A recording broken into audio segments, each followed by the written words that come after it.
A Louisville councilman has hired a personal friend accused of repeatedly using the N-word at his last job, and it is creating racial tensions on Metro Council.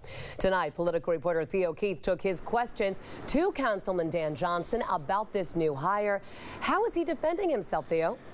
Well, Shannon Johnson says his staffer never used the N-word, and the nonprofit he worked for previously is making the whole thing up. The nonprofit's board president, in an interview with me tonight, isn't backing down.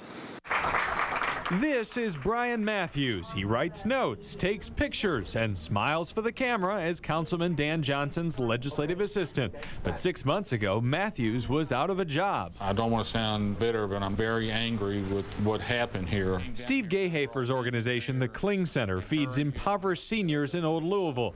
Gayhafer says while Matthews was the group's executive director, he repeatedly used the N-word, and his management put the center in financial trouble.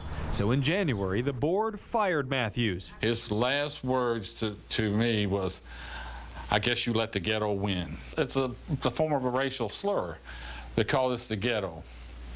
When we serve poor people, we don't care what color they are. Councilman Johnson, who put Matthews on the city payroll a few weeks ago, admitted that he and Matthews are friends, but says he hired him for his managerial expertise. Do you know that he has used the N-word in his previous job? He never did, and that's been a complete lie, sir. No, it's not a lie. He did it.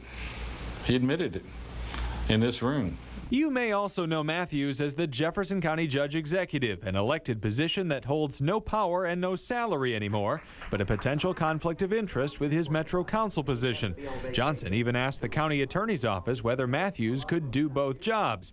He won't release the response, citing attorney-client privilege, but has asked for a second opinion from the Commonwealth's attorney. But you're a public official, sir. Don't your constituents have a right to know whether you're hiring people legally or not? This particular situation will end one way or another with the Commonwealth's attorney's decision, sir.